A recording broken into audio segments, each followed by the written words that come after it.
Hi everyone. In this video, you'll find out how to create an eXo platform support ticket.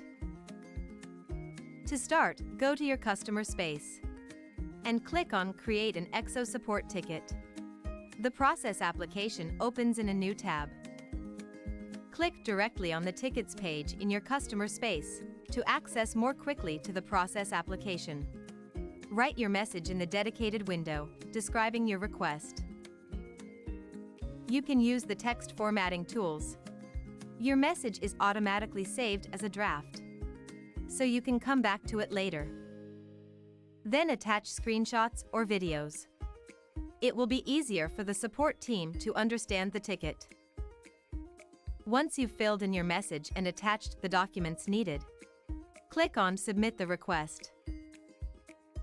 Click on the My Requests tab to find your request and add new attachments.